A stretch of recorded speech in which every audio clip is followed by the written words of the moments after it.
সততে অবিনালে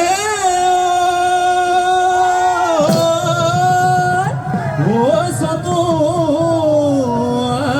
ও সনায়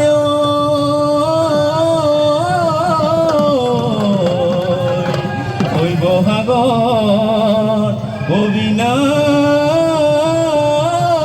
অবিনালে কুলি